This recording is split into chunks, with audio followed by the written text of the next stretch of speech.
भागवत भगवान की है आरती, पापियों को पाप से है तारती। सी भागवत भगवान की है आरती, पापियों को पाप से है तारती। ओ पापियों को पाप से है तारती, पापियों को पाप से है तारती, पापियों को पाप से है तारती, पापियों को पाप से है तारती। सी भागवत भगवान की है आरती, पापियों को पाप से है तारती। सी भागवत भगवान की है आरती, पापियों को पाप से है तारती। भगवान की जय हो।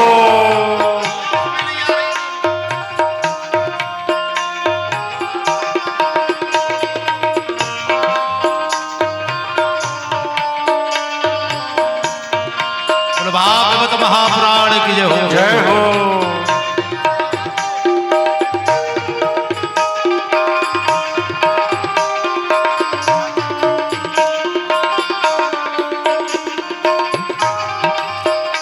ये अमर ग्रंथ, ये मुक्ति पंथ, ये पंचम वेद निराला, ओ नव ज्योति जगाने वाला, नव ज्योति जगाने वाले, नव ज्योति जगाने वाला।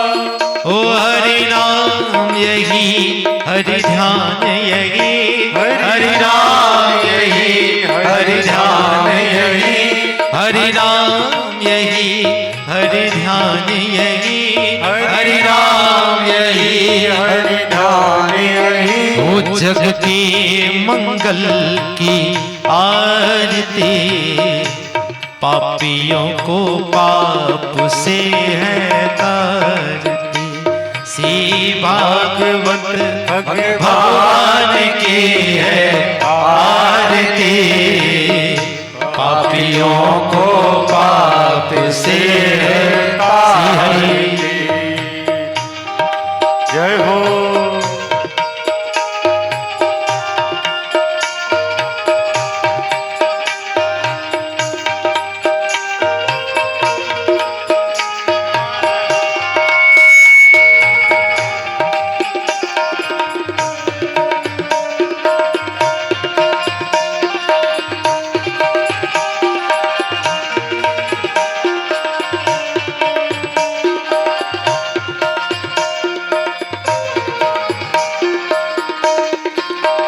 ये शांति गीत पावन पुनीत, पापों को मिटाने वाला, हरि दरस कराने वाला, ओ हरि दरस कराने वाला, हरि दरस कराने वाला।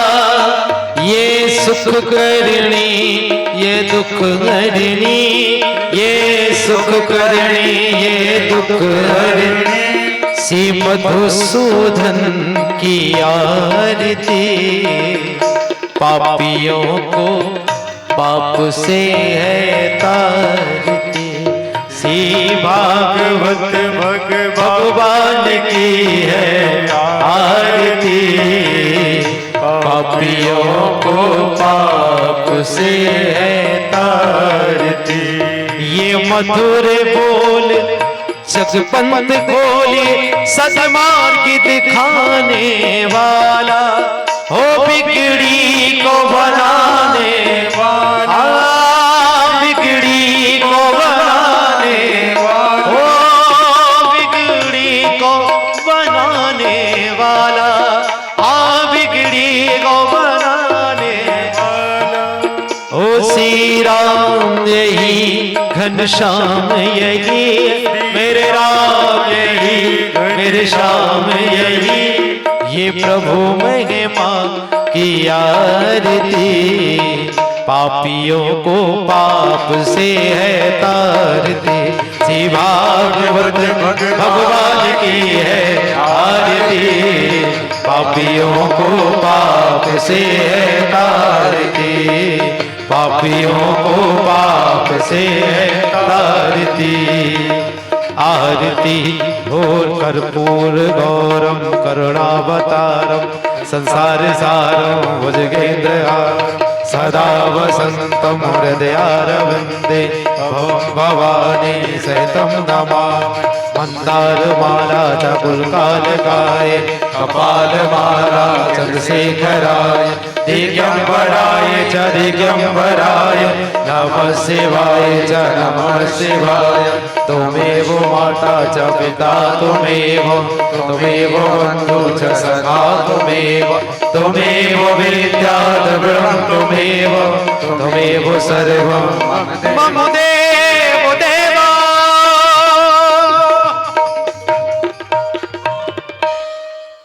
आरतिक्यं समर्पयामि जलिः शीतलीकरणम् आत्मविवन्दनं देवताविवन्दनं परमात्माविवन्दनामः ओम द्योः शान्तिरन्तरिक्षगुं शान्तिः पृथिवी शान्तिरापः शान्तिरोषधयः शान्तिः वनस्पतयः शान्तिर्विश्वे देवाः शान्ति ब्रह्म शान्तिः सर्वगुं शान्तिः शान्तिरेव शान्तिः सामा शान्तिरेधिः अथ मंत्र पुष्पांजलि।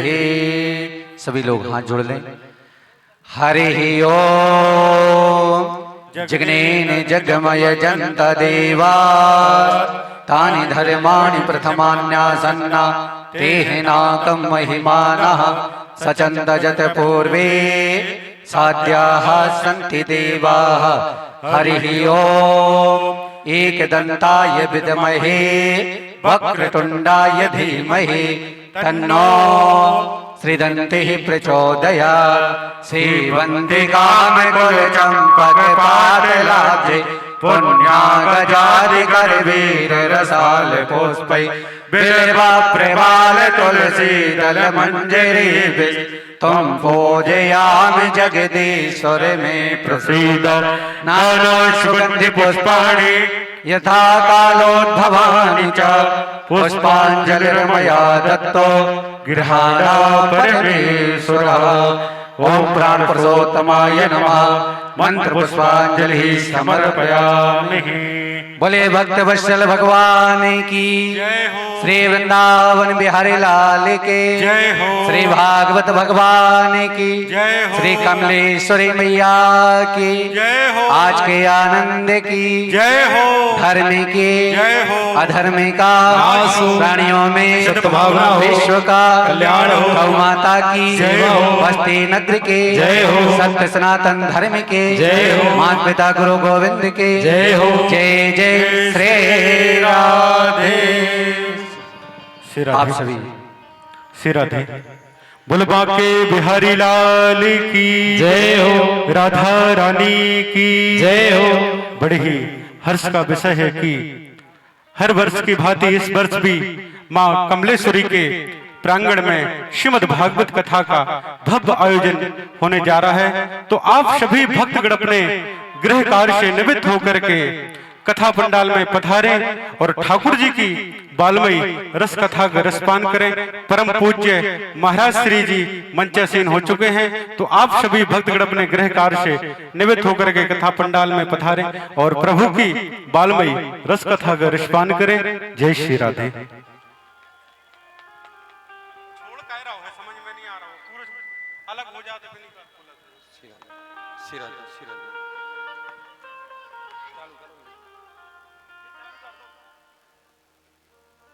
श्री राधे नारायण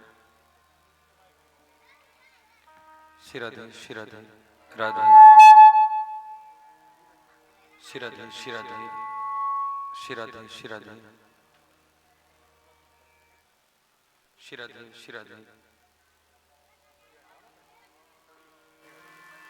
नारायण बोल बाके बिहारी लाल की सिराधे सिराधे सिराधे सिराधे सिराधे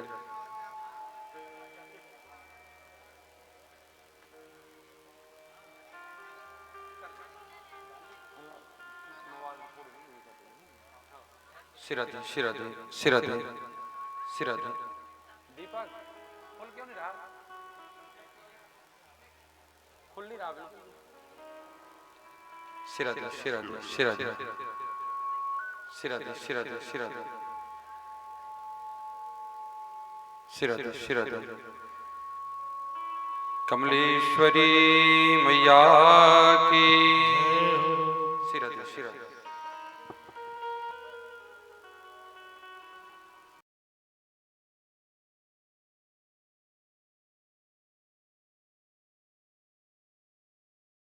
राधे राधे सिराधे सिराधे सिराधे सिराधे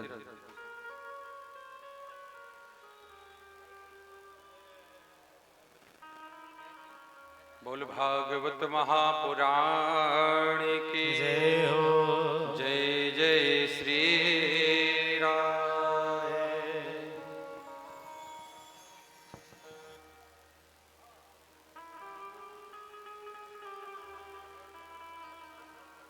सिराधे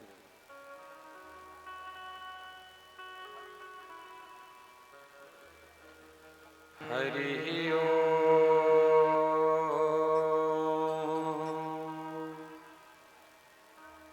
श्री गणेशाय नमः श्री सरस्वतये नमः श्री वेद पुरुषाय नमः श्री गुरुचरण कमलेभ्यो नमः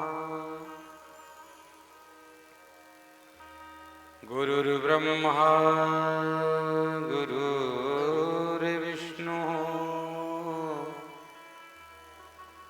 गुरुर्देव महेश्वरा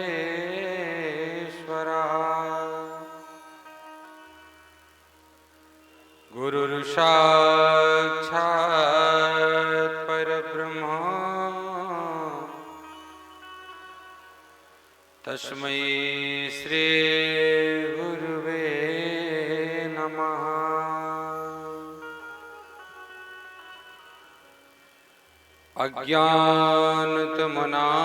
अज्ञानतमनान्धस्य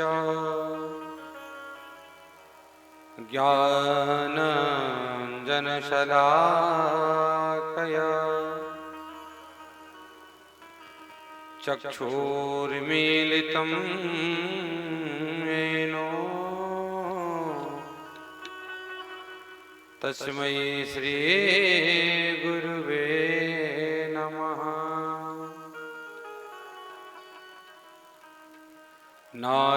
नारायणं नमस्कृत्य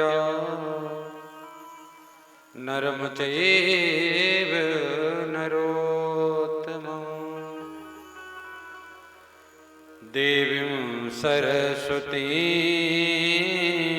व्यासं ततो जयमुदीरये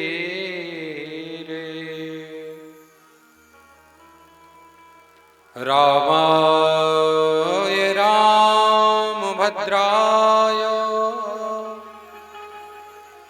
रामचन्द्राय वेधसे रघुनाथाय नाथाय श्रीसीताय पतये नमः लेत सदा सुध दीन की सहज दया के धाम जननी जनक राजेश के प्रभु श्री सीतारा।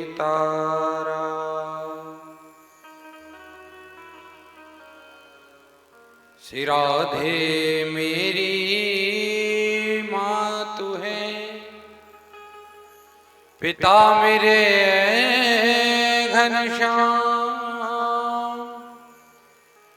इन दोनों के श्री चरणों में मेरो बारंबार प्रणाम। बोल भागवत भगवान की जय हो। श्री वृंदावन बिहारी लाल की जय हो। कमलेश्वरी मैया की जय हो। जय जय श्री राधे। परम मंगलमय परात्पर अकारुण करुणा वरुणालय भक्त वांछा कल्पतरु तड़िंदित विनिंदित पीतांबरधारी श्री बालकृष्ण लाल की बांगमय प्रतिमूर्ति श्रीमद् भागवत महापुराण। बंधु,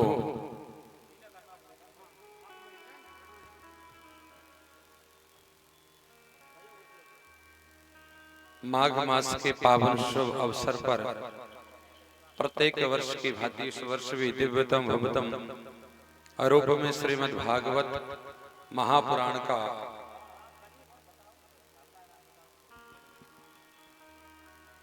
ये आज दिव्य आयोजन शुभारंभ हो रहा है। मां जगत जननी कमलेश्वरी मां की गोद में यह समस्त विपरा घाट के ग्रामवासियों द्वारा यह दिव्यतम श्रीमद् भागवत महापुराण का आज प्रथम दिवस मंच पर उपस्थित सर्वे विद्युत जना एवं संगीताचार्य उपस्थित भक्त वृंद माताएं बहनें दूर दराज से आए भगवत रसिक प्रेमी एवं प्यारे प्यारे छोटे छोटे बच्चों समस्त भक्तों के हृदय में विराजमान ठाकुर श्री बांके बिहारी के चरणों में वंदन अभिनंदन। जय श्री राधे। आइए कथा से पूर्व मन और वाणी को पवित्र करने के लिए कुछ क्षण हरिनाम संकीर्तन का सहारा, तत्पश्चात भगवान की पावन पुनीत कथा में प्रवेश करेंगे। तो आइए सभी लोग मीठी मीठी तालियों के साथ ठाकुर जी का गुणानुवाद करते हैं। यह दुनिया गोरख धंधा है, सब जग माया में अंधा है। जिस अंधे ने प्रभु को देखा नहीं, वो रूप बताना क्या जाने। जिस दिल में न पैदा दर्द हुआ, वो पीर पराई क्या जाने। मीरा थी दीवानी मोहन की, संसार दीवाना क्या जाने। हुए के कोरी कृपा की कर दो, लाडली श्री राधे।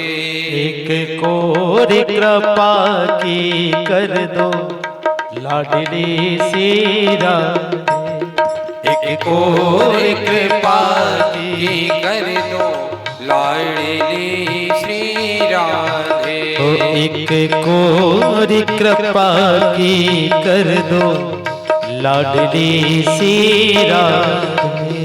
दासी की झोली भर दो, लाडली श्री राधे। ओ दासी की झोली भर दो, लाडली श्री राधे।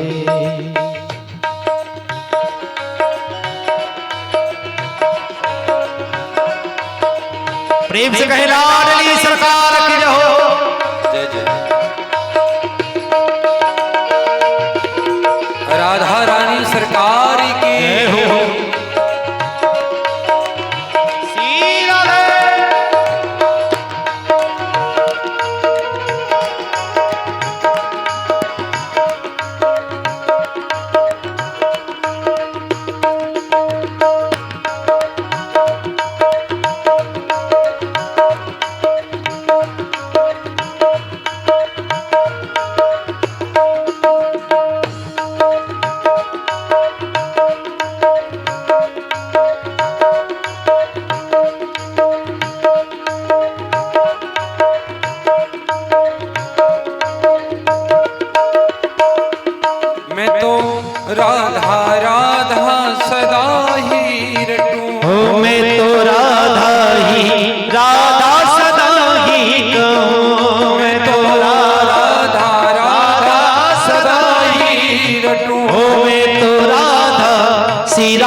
द्वारे से लाडली के ना हटो। मेरे शीश कमल पग धर दो लाडली श्री राधे। मेरे शीस कमल पग धर दो लाडली सी राधे।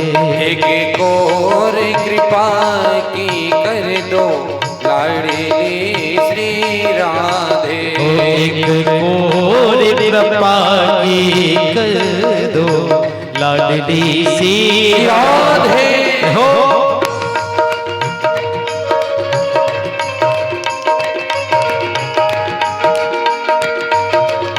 सी राधे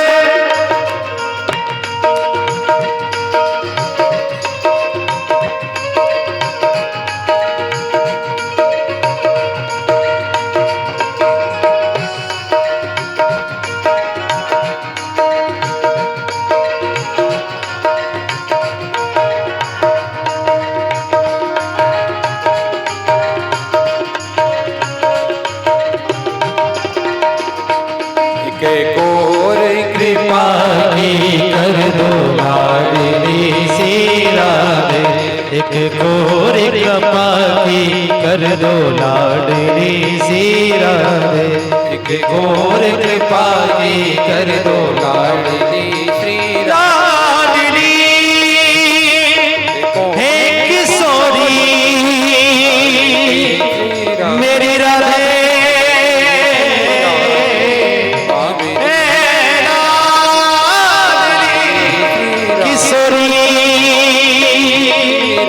मेरी राधे राधे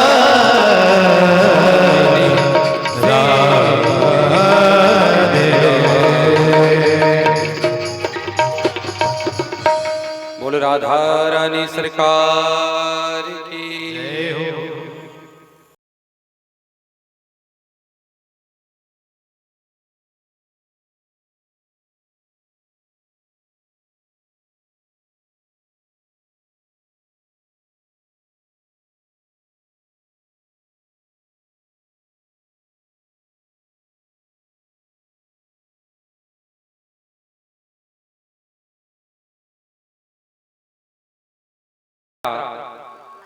मंगल यात्रा के साथ शुभारंभ हुआ। कुमारी कन्याएं अपने सिर पर कलश धारण करके और नगर भ्रमण किया है, अपने पिपरा घाट को पवित्र किया है, जो कि बड़े ही दिव्य और भव्य रूप में गाजे बाजे के साथ भागवत भगवान की यह पावन कलश यात्रा से इस कथा का हम और आपने शुभारंभ किया है।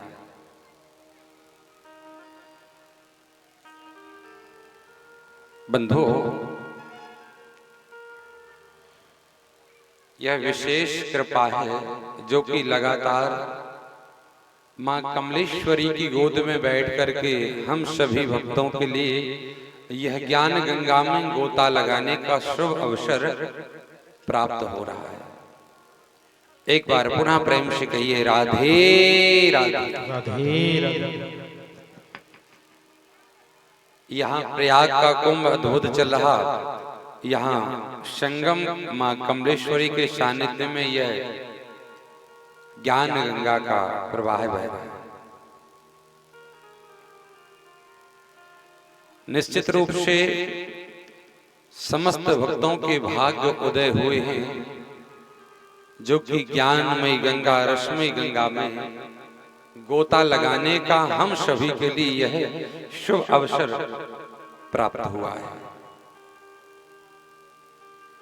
गंगे च यमुने चैव गोदावरी सरस्वती नर्मदे सिंधु कावेरी जलेस्मिन् सन्निधं कुरु।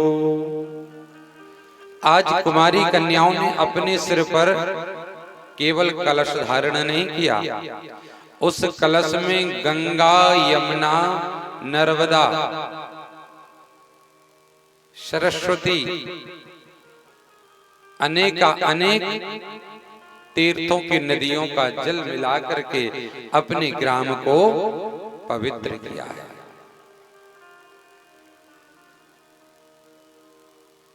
पूर्वजों की कृपा, संतों की कृपा, गुरुजनों की कृपा, जो यह सत्संग रूपी गंगा में गोता लगाने का शुभ अवसर प्राप्त हुआ। संत समागम हरि कथा, तुलसी दुर्लभ दो, श्रुतधारा और लक्ष्मी, पापी हो के संत समागम, संतों का ये समागम, ये सत्संग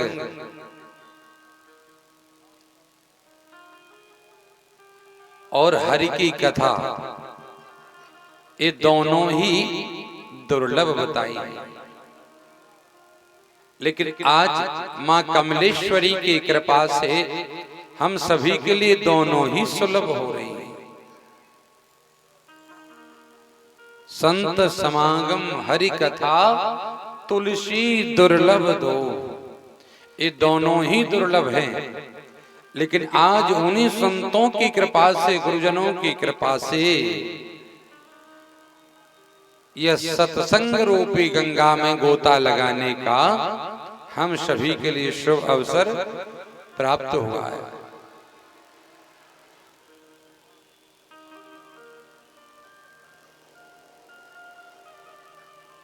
जिस प्रकार से हम और आप मां जगत जननी की गोद में बैठकर के कथा श्रवण कर रहे हैं, अनेक तीर्थों में संत महात्मा मुनि ऋषि आंख बंद करके, नाक बंद करके भगवान का ध्यान कर रहे हैं।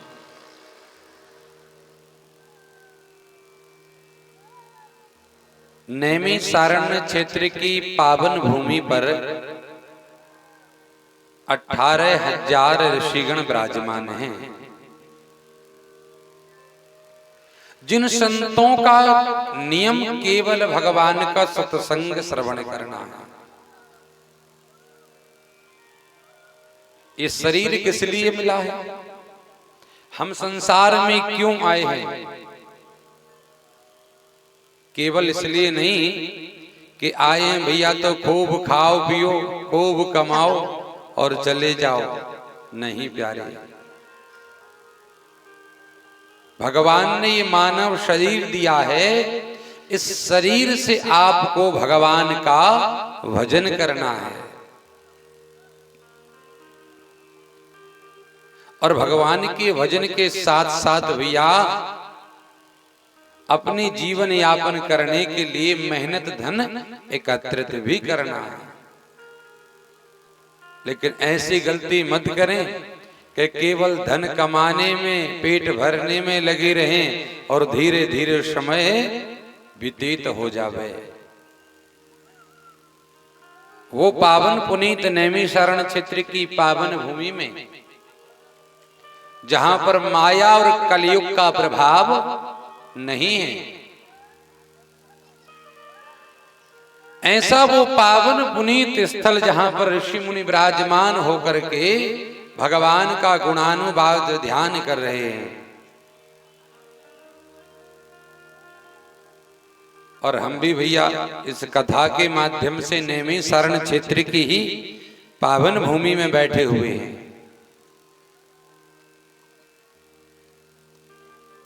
लेकिन संसार के जीवों का काम क्या है?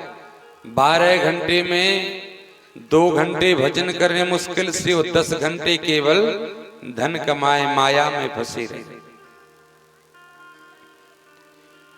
लेकिन जो 88,000 ऋषिगण विराजमान हैं, उन ऋषियों का काम ही केवल सत्संग है। सत्य का संग करना, भगवान का गुणानुवाद करना।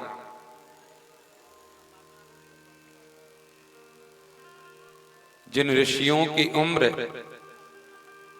10-10 हजार वर्ष की है। वो केवल सुबह से उठते हैं तो सबसे पहले स्नान करते हैं। स्नान करने के पश्चात सूर्य नारायण भगवान को अर्घ्य देते हैं। बैठ करके भगवान का नाम जप करते हैं, भगवान का भजन करते हैं। प्रत्येक प्राणी के लिए नाम जप करना चाहिए, महामंत्र का जप करना चाहिए। मैं तो कहता हूं हर परिस्थिति में, हर स्थिति में जिह्वा पर महामंत्र चलते रहना चाहिए। नाम जप करते रहिए।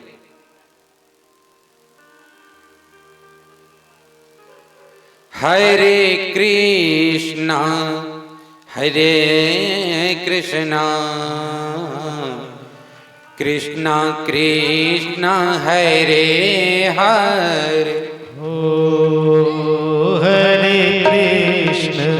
हरे कृष्ण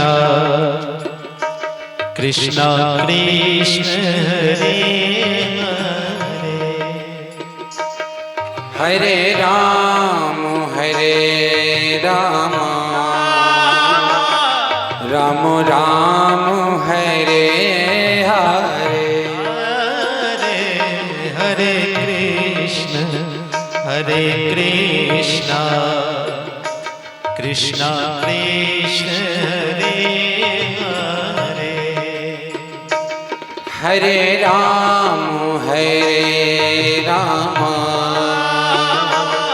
राम राम हरे हरे। हरे राम राम राम हरे हरे। हरे कृष्ण कृष्ण कृष्ण हरे हरे। हरे कृष्ण कृष्ण कृष्ण हरे हरे। हरे राम राम राम हरे हरे। हरे राम गाइए। राम राम हरे हरे। हरे कृष्ण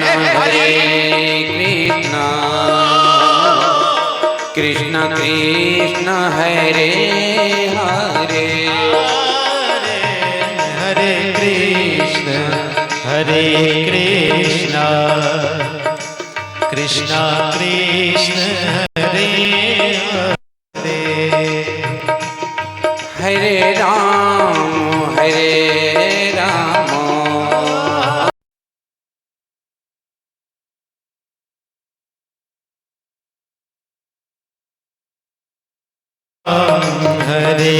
राम राम राम हरे हरे। हरे कृष्ण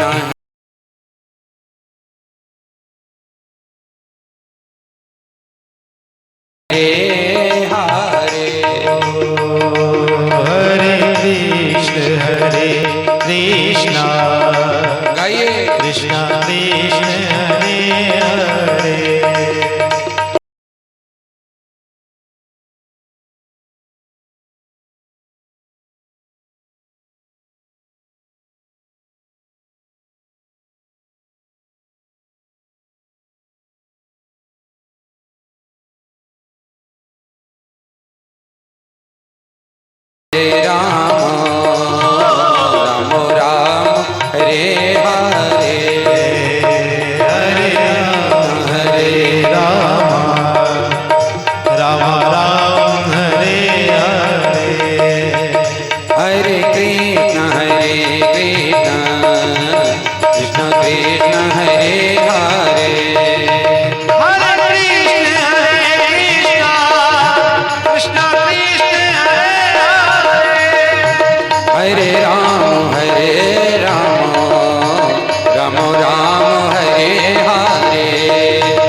बोल राघवेंद्र सरकार की। जय हो।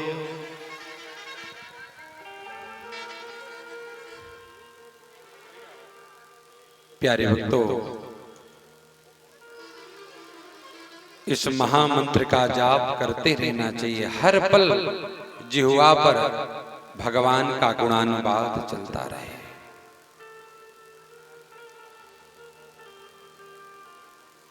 बंधुओं, सज्जनों, नैमिषारण्य क्षेत्र की पावन धरा पर 88,000 ऋषिगण विराजमान होकर के सत्य का संग कर रहे हैं।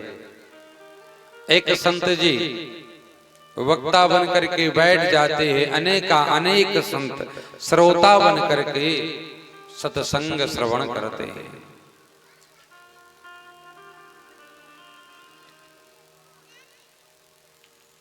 जिस प्रकार से आप लोग कथा में बैठे हुए हैं, ऐसे ही नैमिषारण्य क्षेत्र की पावन धरा पर 88,000 ऋषिगण विराजमान हैं और उन्हीं संतों के समक्ष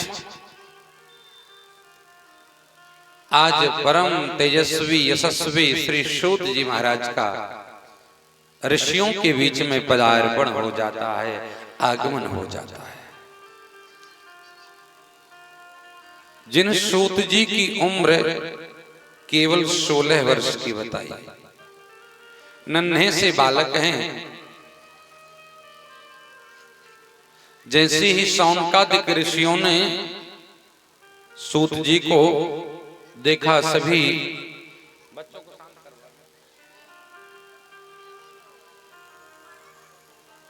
सूत जी को देख करके सभी शौनकादिक ऋषि अपनी आसन को छोड़ करके और स्वागत वंदन अभिनंदन करने लगते हैं। स्वागतम सुस्वागतम। आइए सूत जी महाराज, आपने बड़ी कृपा की हम संतों के ऊपर, और वास्तव में आप तो बड़े दयालु हैं। कब से आपके दर्शन के इंतजार में बैठे हुए थे, बड़े ज्ञानी हैं आप। स्वागतम सुस्वागतम। सूत जी महाराज कहने लगे, ऋषिवर, मैं एक छोटा सा बालक आपके नाती पोता की उम्र का हूं, और आप तो मेरे बाबा परबाबा की उम्र के हैं। एक नन्हे से बालक का आप एक नाती पोते का इतना स्वागत सम्मान कर रहे हैं। अरे आप ऋषियों के चरणों में हम बालक को प्रणाम करना चाहिए, आशीर्वाद लेना चाहिए, लेकिन यहां उल्टी गंगा बह रही महाराज। शौनकादिक ऋषि कहने लगे, सूत जी आप उम्र में तो छोटे हैं, पर ज्ञान में करोड़ों सूर्य के समान हैं आप। धन वृद्धा बल वृद्धा आयुर्वृद्धस्तथैव च ते सर्वेऽपि ज्ञान वृद्धस्य किंकरा शिष्य किंकरा। शौनकादिक ऋषि सूत जी महाराज से कह रहे हैं, आपने कहा कि मैं छोटा हूं, आपने कहा कि मैं बालक हूं। देखिए सूत जी महाराज, धन वृद्धा बल वृद्धा, कोई धन में बड़ा होता है, कोई बल में बड़ा होता है, कोई आयु में बड़ा होता है, लेकिन ते सर्वे ज्ञान वृद्धस्य। सूत जी, जो ज्ञान में बड़ा होता है वो सबसे बड़ा होता है। आप उम्र में छोटे हैं तो क्या हुआ, पर ज्ञान में हमसे बहुत बड़े हैं। आपकी उम्र को वंदन नहीं कर रहा हूं, आपके अंदर जो ज्ञान है, जो योग्यता है, जो विद्वत्ता है, उस योग्यता को मैं वंदन करता हूं। धन्य है सूत जी, आपने हम ऋषियों के ऊपर बड़ी कृपा की है। और महाराज आप आ ही गए, हम ऋषि मुनि विराजमान हैं, हम सबका मन भगवान की भक्ति में लगेगा कैसे? ये प्रश्न कौन कर रहा है जानते हैं आप? जो साधु संत सुबह से शाम तक केवल भजन ही करते हैं, फिर भी वो प्रश्न करते हैं सूत जी से, मन और भजन में कैसे लगे? अब बताइए, जिनका काम केवल भगवान का भजन करना ही है, वो कहते अभी मन लगा नहीं, अभी मन विचलित हो रहा है। सूत जी, कृष्णं प्राप्ते कलम शाश्वत साधनम तद्वदाध्वना। हे सूत जी महाराज, हम चाहते हैं कि कृष्ण की प्राप्ति का कोई सरल, कोई सुगम, कोई छोटा सा रास्ता बता दीजिएगा। ये भजन करने के लिए जब बैठते हैं ना तो मन भटकता है। कथा में जाते हैं ना तो मन कथा में बैठे हैं हम लोग, लेकिन कभी कभी मन दौड़ करके घर पर चला जाता, कभी दुकान पर चला जाता, कभी खेत पर चला जाता है, कभी शॉपिंग करने के लिए चला जाता है। ये मन भटकता क्यों है? इस मन के लिए अपने वश में करें तो करें कैसे? कितने लोग हैं कहते महाराज जी जब भजन करने के लिए बैठते तो नींद आती है, कथा सुनते हैं तो उमासी आती है,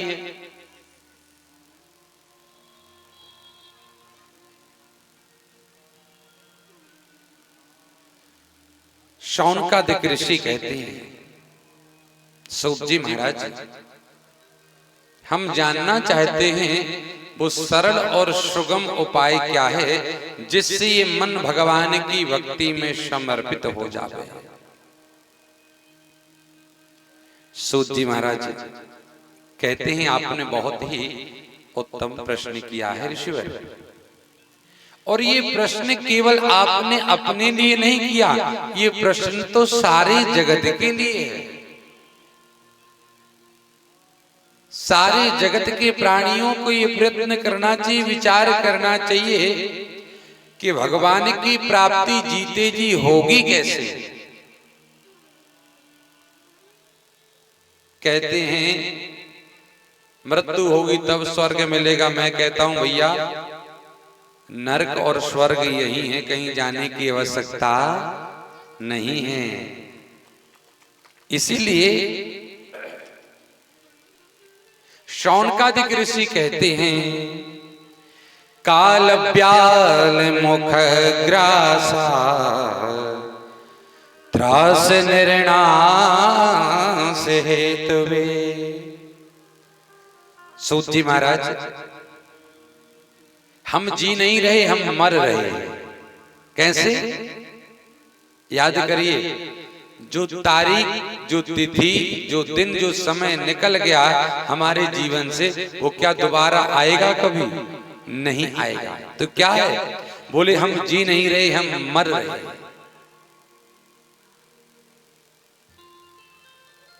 काल रूपी व्याल ने अपने मुख को खोल रखा है और उस मुख में, उसके काल रूपी व्याल के मुख में 11 ग्रास बने हम बैठे हुए हैं। कोई प्राणी का भरोसा नहीं कब ये प्राण पखेरु उड़ जावे, कोई गारंटी वारंटी नहीं है।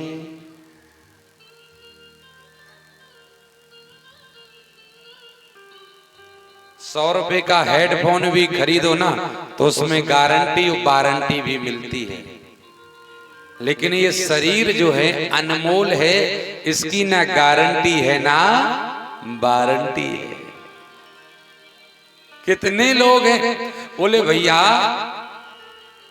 अभी अभी वो मेरा मित्र मेरे पास बैठा हुआ था और प्लानिंग चल रही थी कि कहीं घूमने के लिए जाना, घर गया, बोले 5 मिनट बाद उसकी मृत्यु हो गई।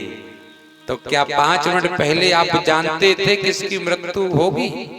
कौन जानता है? प्रत्येक प्राणी काल रूपी व्याल के मुख में ग्रास बना बैठा हुआ है। कब ये श्वास रुक जाए, कब ये प्राण पखेरु उड़ जाए, कोई पता नहीं। आया है सो जाएगा राजा रंग फकीर, कोई सिंहासन चढ़ चला, कोई बंधा जंजीर। जो आया है प्यारे भक्तों, उसको एक ना एक दिन जाना ही पड़ेगा। कितना भी प्रयत्न करें कि नहीं जाना है।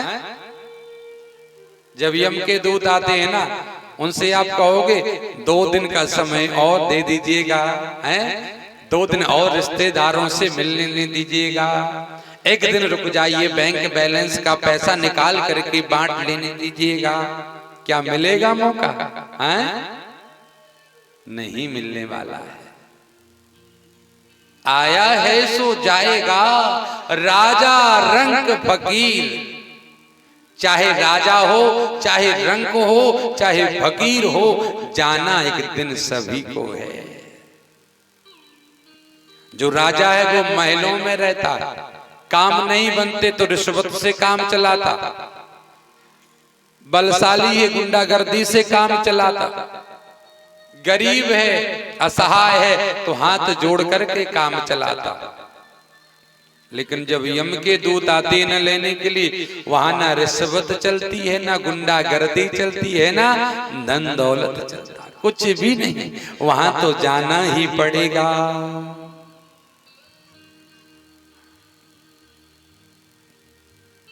चाहे राजा हो, चाहे रंक हो, चाहे फकीर हो, कोई सिंहासन चढ़ चला।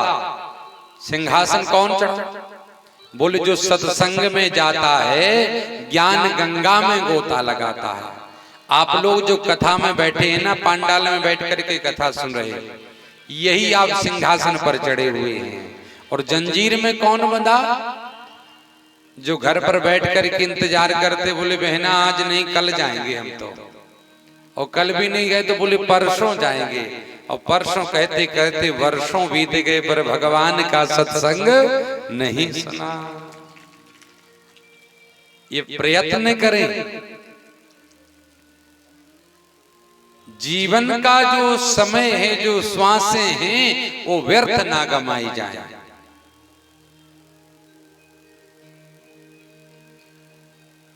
एक गिनी चुनी श्वासें मिली हैं, और जैसे ही श्वासें समाप्त होगी, ये मिट्टी का शरीर मिट्टी में ही मिल जाएगा। 5 तत्वों से जो शरीर बना है, उसी 5 तत्वों में एक दिन इसको मिलना है। ये निश्चित है, पक्का है। जो आया है उसको जाना पड़ेगा। ये नर्तन भगवान ने दिया है केवल भजन करने के लिए। 2 हाथ 2 पैर, प्यारी सी आंखें, सुंदर सा दिमाग, किस लिए? बोले इस मानव शरीर में प्राणी मुझको प्राप्त कर सकता है। लेकिन इस कलयुग में पशु पक्षियों के तो नियम हैं, पर मानव का कोई नियम नहीं है। पक्षियों का नियम है कि वो दाना ही चुगते हैं। पक्षियों के सामने कुछ भी डाल दे नहीं पाएंगे, वो दाना ही चुगेंगे। गाय के सामने आप मांस डालेंगे, गाय नहीं खाएगी क्योंकि वो घास खाने वाली है। शेर के सामने आप घास डालेंगे, वो घास नहीं खाएगा क्योंकि वो मांस खाने वाला है। लेकिन मानव एक ऐसा प्राणी है, चाहे आप मांस डाल दे, चाहे घास डाल दे, जो भी डाल दे वो सबको खा जाता है। और ज्यादा समझाओ तो भैया तुम्हारा मूड भी खा जाए। इस मानव के कोई संसार में नियम नहीं है।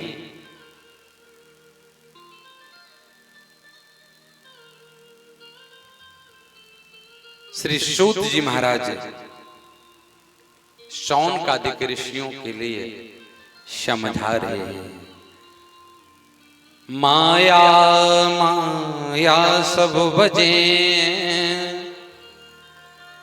माधव भजे न को। एक बार माधव भजे सो माया चे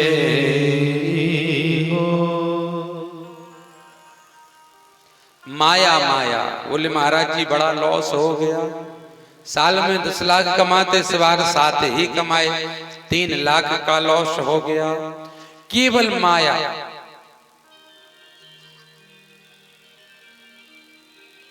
अरे माया से थोड़ा दूरी बनाइए और माधव के नजदीक जाइए, माधव का भजन कीजिएगा। जिस समय राजा परीक्षित जी के लिए 7 दिन में मरने का शाप लगा हुआ था, उसी समय देवता अमृत कलश लेकर के श्री सुखदेव भगवान के पास पहुंचे। सुखदेव भगवान से देवता कहने लगे, हे प्रभु, ये अमृत राजा परीक्षित जी को पान करा दीजिएगा, राजा परीक्षित अमर हो जाएंगे और भागवत रूपी अमर कथा आप हमको पान करा दीजिए।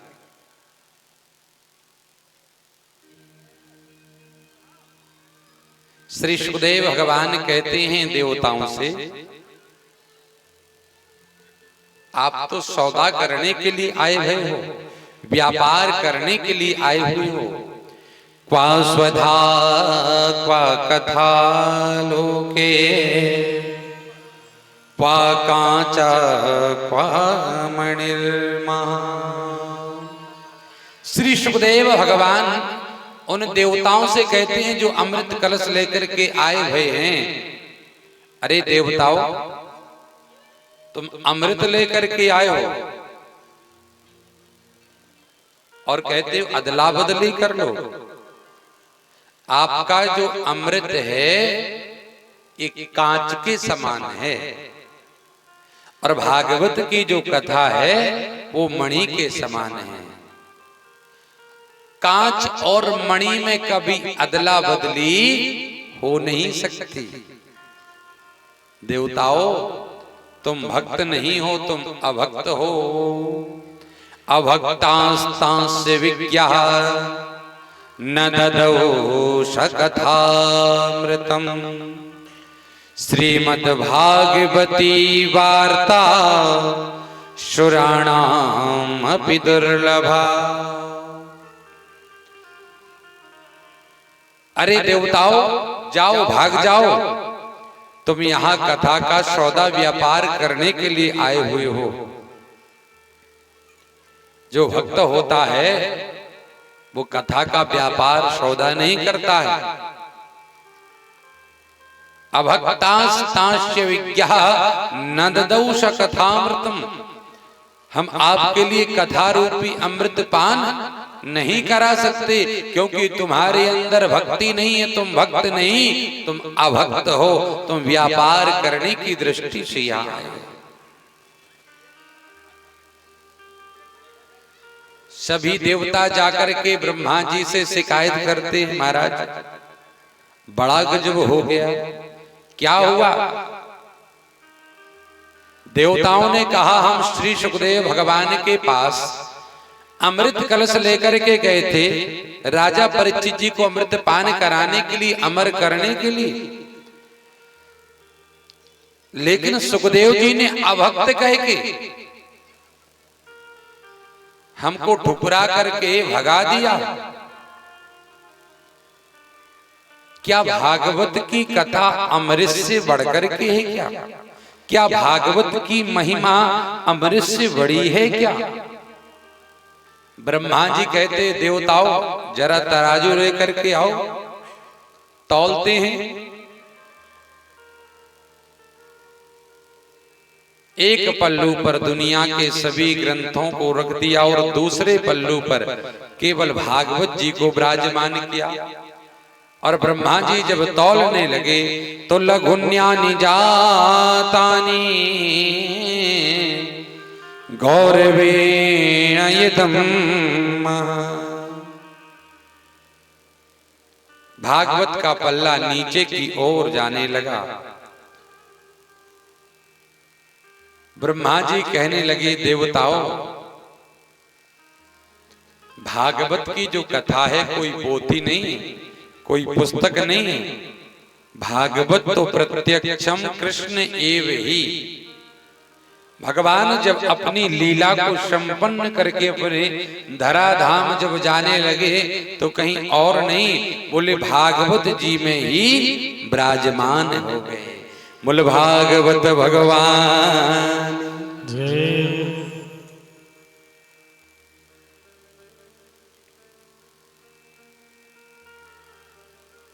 बंधु,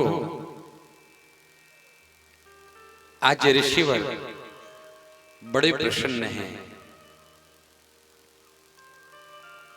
एक बड़ी प्यारी कथा जो कि आज सनक सनंदन सनातन सनत कुमार बद्रीनाथ धाम आश्रम में भगवान का भजन करने के लिए निकलते हैं।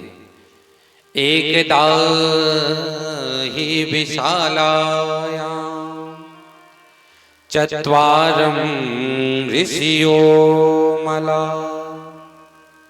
सत्संज्ञार्थ समायाता सुरुद्रो तत्र नारदा। एकदा हि विशालायां चत्वारं ऋषियो मला। श्री सूत जी महाराज सौनकादिक ऋषियों के लिए बतला रहे हैं। ऋषिवर सुनिए, एक समय की बात है, सनक सनंदन सनातन सनत कुमार बद्रीनाथ धाम में भ्रमण कर रहे थे। भजन के लिए कोई सुगम सुंदर स्थान खोज रहे थे जहां बैठ करके भगवान का गुणानुवाद किया जाए, जहां शांति हो, जहां शोर ना हो। वास्तव में भोजन और भजन दोनों एकांत में ही होते हैं। भोजन को एकांत में बैठ के करिए और भजन करना है तो भीड़ से हट करके और माला लेकर के भगवान का गुणानुवाद करिए। सनक सनंदन सनातन सनत कुमार श्री बद्रीनाथ धाम में कोई ऐसा स्थान खोज रहे थे जहां पर बैठ करके भगवान का गुणानुवाद किया जाए।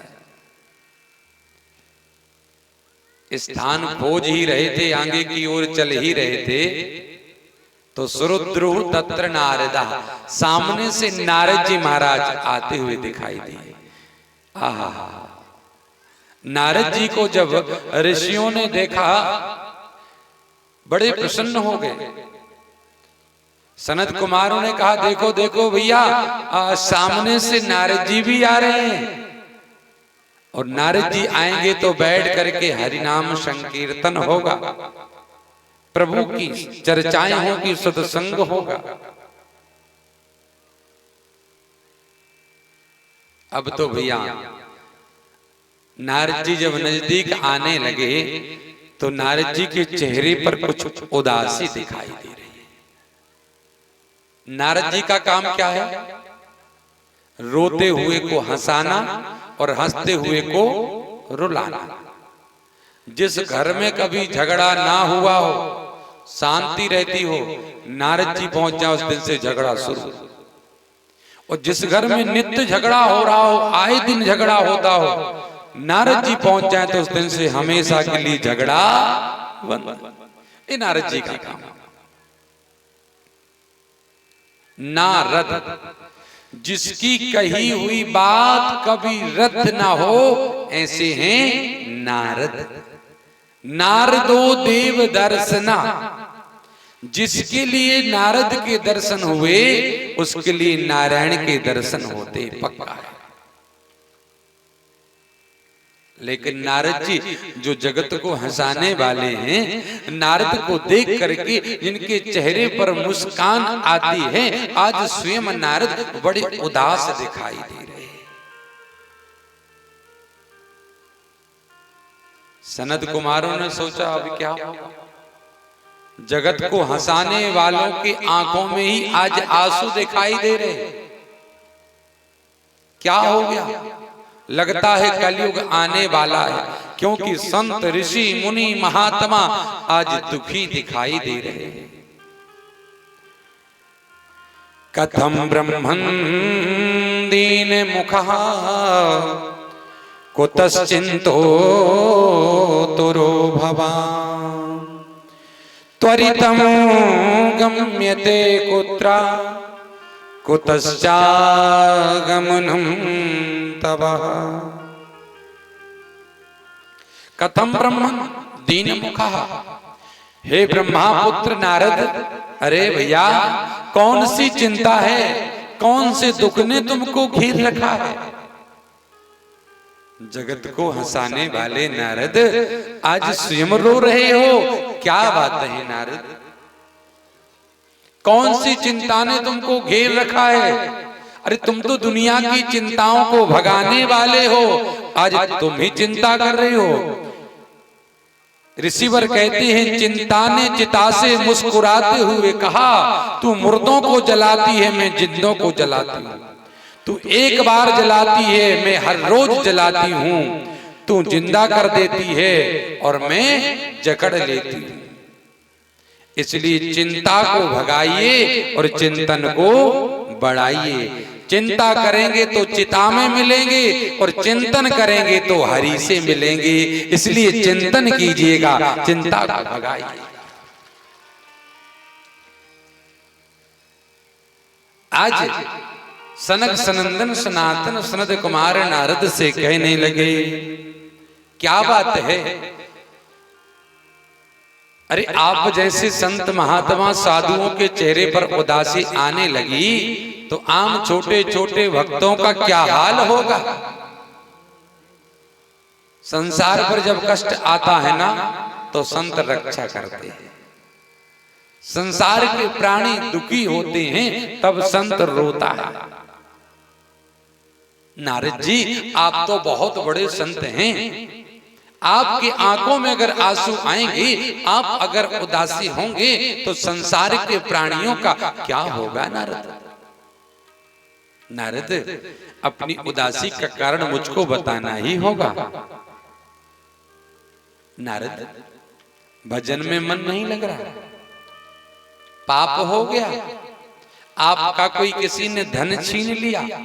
नारद आप जैसे संतों का ना घर है, ना परिवार है, ना मकान है, कोई हिस्सा बांट नहीं सकता, चोर चुरा नहीं सकता, फिर उदासी किस बात की?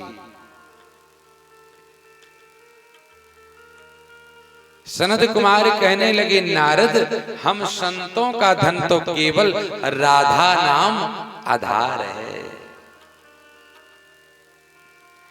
क्या कहते हैं नारद जी से सनत कुमार, हमारो धन राधा श्री राधा श्री राधा, हमारो धन राधा श्री राधा श्री राधा, हमारो धन राधा श्री राधा श्री राधा, हमारो धन राधा श्री राधा श्री राधा, हमारो धन राधा राधा राधा राधा राधा, हमारो धन राधा राधा राधा श्री राधा, संतों का धन राधा राधा राधा राधा राधा, संतों का धन राधा राधा राधा श्री राधा, जीवन धन राधा श्री राधा श्री राधा, जीवन धन राधा श्री राधा श्री राधा, श्री राधे।